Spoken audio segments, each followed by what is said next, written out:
Hey, welcome to another podcast of the Parent Pivot Podcast. I am one of your co-hosts, Steve Cummings. And I'm Julia Cummings. Nice to sit across the kitchen table from you. By the way, if you hear something go off in the background, everybody, it's just the washer. We sit here, we turn the mics on, we're in our kitchen, and I look at Julia and I say, what are we talking about? So, sweetie? What are we talking about? That was my question. Yes. Now, what are we talking about? I think what I'm going to say is about not kicking your adult child while they're down. Excuse me? And that is meant figuratively. But I just mean, so we've alluded to before, when something hard happens to your adult child that, maybe they have to move in and whatever. And we've talked about setting boundaries. We've talked about making a contract. We've talked about all of those things.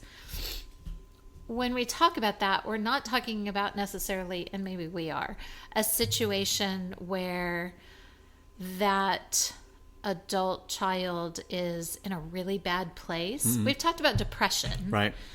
But what if they're in a bad place where perhaps they're just like really struggling with life? Maybe they're expecting they should be dating by now because like everybody else is dating, or they're having trouble finding a job. Is that what kind of things you're talking about? Yeah, or maybe the job thing. Friendships, not having a group of friends. Friendships, just, one thing after another is happening to them. Sure. Maybe they got a ticket. Maybe they lost their job. Maybe, it's just one thing after another that has piled on. And they're feeling overwhelmed already. Right.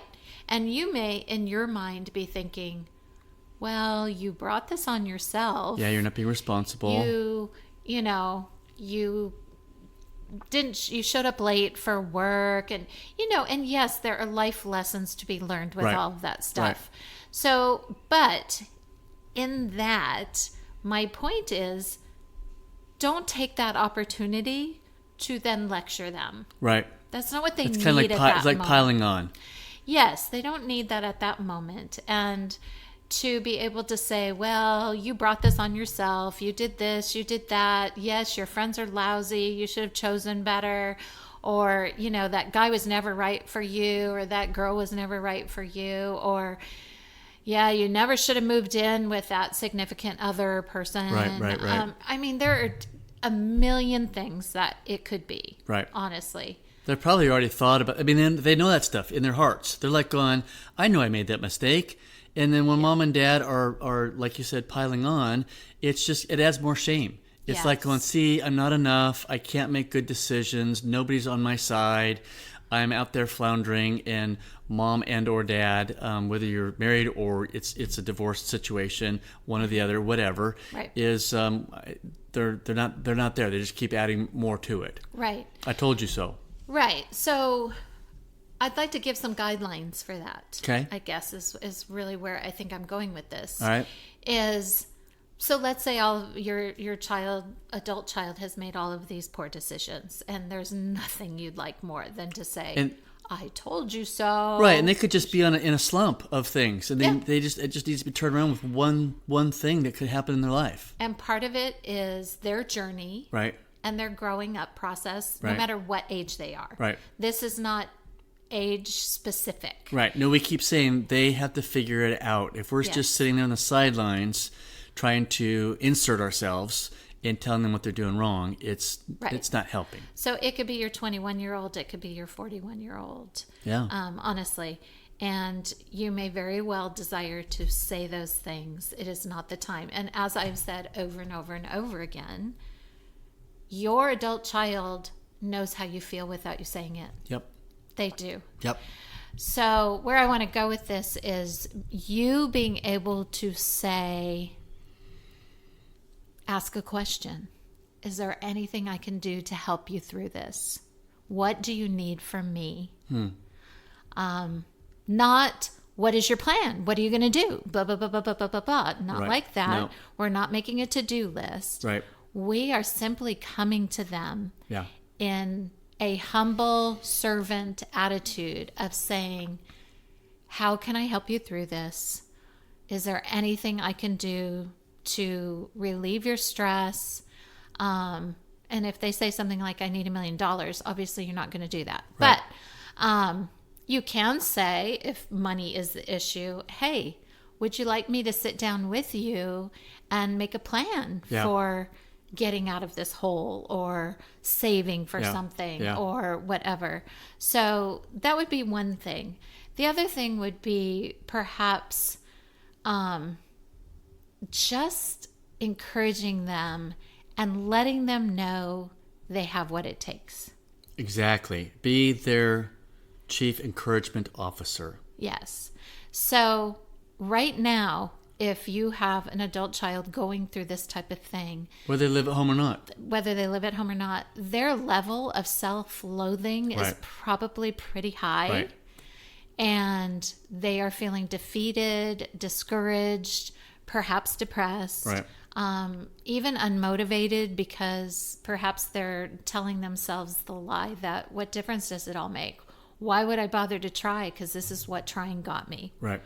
So feeding into the notion of who you know they are, and again, we've said this before, shining a light on their gifts, shining a light on their talents, the things that you know are there that maybe have been hidden for however long period of time this has been, but to remind them of who they are, what their gifts and talents are, what they are capable of, and just letting them know you have what you need. Right.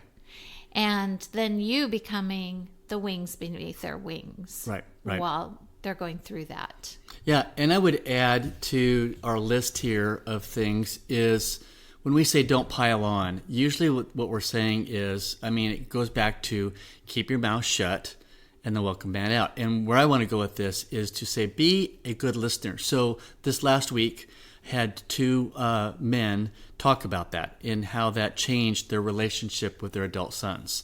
One, he shared about what he learned basically from learning to get on a horse.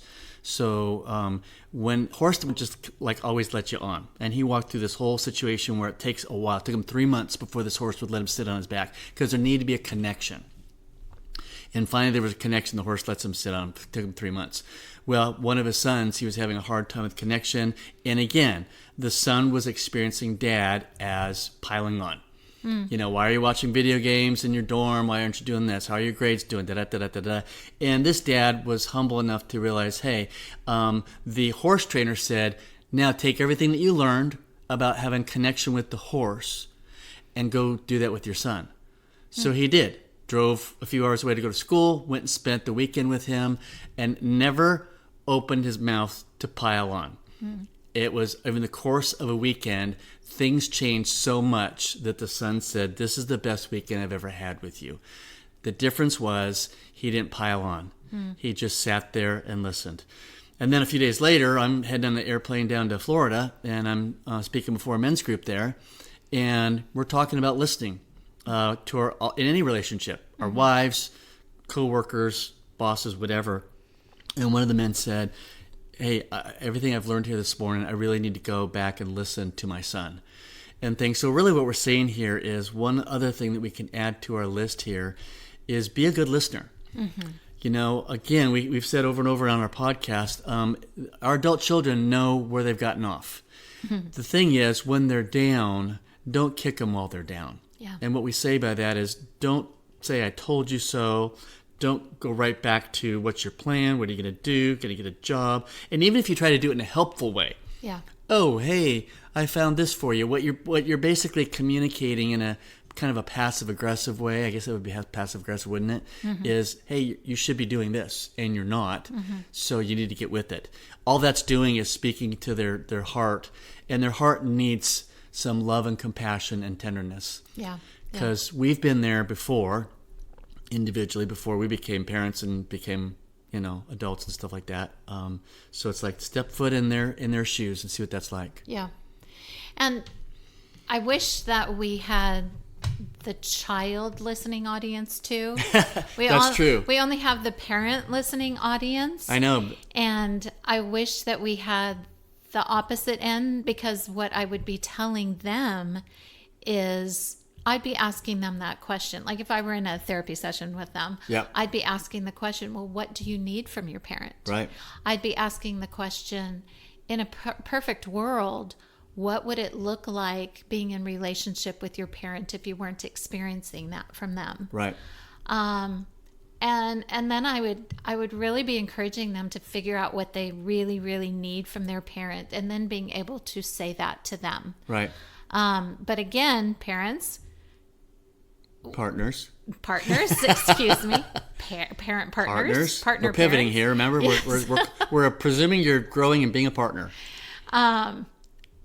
You've got to be quiet. I don't know how else to say that other than just being still and being quiet. And part of my reason for saying this is I did hear a story recently of an adult child, and just the feeling of being with their mom that still made them feel like a 12 or 13-year-old. And mom's always right. And so just that frustration of that kind of cycle that they've been in for a really long time, and wanting this person to be able to converse with their mother as a Right. partner. It goes back to our podcast about give them room to grow. Let them get out of the box. Yeah. If we keep enforcing the box and this is who you'll ever be, that's how they're seeing their identity. That's how they feel that you're experiencing them, and they don't feel like you support them or believe the best in them or that they can grow. So be their number one fan. I was going to say, for parents who are struggling with this, we tend to get our identity from being mom and dad. Oh, yeah. And that's where we want to be able to say, hey, it's time to shift. It's time to pivot.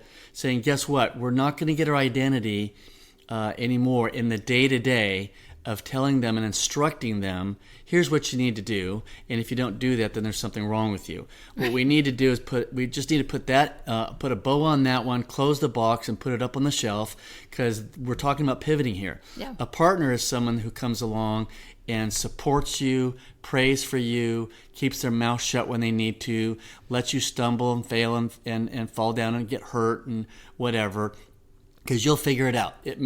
Some are going to figure it out sooner than others, but that's okay. Everybody's got their different time zone, different time that's going to take them to do that. Timeline. Yeah, and again, it takes a daily, as a partner, we even have stuff going on with our own kids right now. It just takes a daily surrendering of them to God. They belong to Him. We come from a Christian worldview perspective here, but they belong to Him. Yeah. And we want to tell God what He's supposed to do to the kids. It's like, wait a minute, what am I doing? Yeah. The best thing we can do is to be a vessel of hope, encouragement, love, compassion, all that stuff, and set aside our own needs of what we need from them. Because guess what? If you can do that really, really well, and you can just keep your mouth shut, welcome that out, love them just in that moment without expecting anything from them as being there, guess what? You're going to be blessed beyond blessed. I've had that happen with our youngest Jackson. He was on one of our podcasts. And, I had been that parent, that dad who, into his adult years, I didn't see it in front of me. And my lovely wife kept nudging me saying, you need to get therapy. I finally did. But the good news from that is God's always restoring, always redeeming. And if you go back and listen to the podcast that's titled I'm Going to the Sidelines, our interview with Jackson Cummings, there's more in there. Very touching time. I remember you right in the middle of the podcast, you're saying, oh, can you tell your story about you and Jackson at breakfast? I'm going, oh my goodness. But there's an example right there where I just had to back up and say, you know what? I've done all I can do. And I just want to be there as a friend. I want to be there as a partner, not a parent, a partner. And let me just say this. So parent partners. Parent partners. That's what we're going to call you, PPs. Maybe I should say I get it more. No, we both get it. It is so difficult when you see your child, no matter what their age is, again, going a certain way that you see all the bells and whistles. Right. You see all the red lights. This needs to happen. This needs to happen. It's not happening. Yeah, you see all of that stuff, and you're thinking, it's the thing of, hey, would I stop a raft full of people knowing that there was a waterfall ahead? Would I stop that raft of people and be screaming from the riverbank, yelling at them, no, don't go that way. Don't go that way. You're going to go down a waterfall. that is our natural tendency. Fear. We want to save them. We want to rescue them. Driven by fear. And we forget that, and granted, if this ever really did happen to you with the waterfalls, please stop them. But with your adult child, again, this is their journey. Right. You don't know where they're going to be when they're 50 or 60 and who they're going to be ministering to or talking to or helping or counseling or what their kids might be going through. God's going to use that experience for them to minister to a whole lot more. All those things. I've watched it happen. And I also really understand the idea of, and this is where the term codependent comes from, but of really just not being okay if they're not okay. Right. I mean, let's face it. We struggle with parents, that, for Pete's sake. We lay awake Yeah. at night when we know something's going on. Right. And, you know, for me, I can wake up several times during the night and I've got that person on my mind and I'm praying for them and, you know, crying out for them and all of those things. It's part of parenting. Right. And that's part of our journey. Right. That's part of our story. Right. That's part of us figuring life out. And yeah, you should hear us. We look at our text messages and we're going, hey, we said this in the podcast. Now we have to apply it. Literally, that probably happens a few times a week. It's like, remember what we said on this podcast? Yep, we got to do that too. So we're doing this in real time. Yes, we have counseling certifications here in Georgia. Yes, we talk to a lot of folks our age and also the next generation who are on the other end of things. And that's where we get a lot of content and things. But at the same time, we're also going through it. Yes, we are very human. And it's so easy to see somebody else's problems clearly being on our end of it. It's always easier to point it out. But also, when we're in the midst of it, we're just treading water too. I think there's a scripture verse about the log in your own eye and getting the speck out of somebody else's eye. Yeah, that's what happens and stuff. So, so hear us. We're here to provide support. We just want to encourage you partners that as you're pivoting, that, you know, when you see your adult kids, whether they're living with you, not living with you, whether they're 20, 30, 40, and they're struggling, come alongside them. Don't pile on. Don't be that voice in their head, because a lot of us have an inner critic. I've had an inner critic in my head. I hear a voice, and it's me going, I should have done this. I know I need to do this. So they already know. Yeah. And actually, that's the voice of the accuser. If you're a believer, we want them listening to the voice of the Father. The voice of the Father is like going, come here. I love you. Let's go for a walk. Let's have a talk. I believe in you. You're the best. You have what it takes. You're enough. All that stuff. Yeah. That's the role of a partner. We want to be a vessel of the Father's voice in them. And when you do that, you're going to watch your relationship with your adult child improve. So, hey, if you want to get a hold of us, best way to do that is send us an email at parentpivotpodcast@gmail.com, and also go on Facebook. We have a Facebook page. We'd love for you to share this podcast with your Facebook friends. And we are finding that as we grow, we're getting more and more people who are saying this is great. We have not seen anything like this, and we'd love to have We'd love to have your feedback. We'd love for you to rate and review this on your podcast platform, especially if you're on Apple. We'd love for you to send us an email saying, "Hey, we've got this situation going on in our home. Whether it's a blended family, whether you're divorced and one of your ex-spouse is handling things different than you are, whatever it is, give us a couple of ideas of things that you're going through. We'd love to talk about them. So just email us at parentpivotpodcast@gmail.com, and also find us on Facebook and Instagram. What else, hon, before we leave? I don't really have anything else. I'm good. Okay, so until we talk to you next time, we're asking you to not pile on, but come alongside and be a great partner. We'll see you next time on the Parent Pivot Podcast. Bye.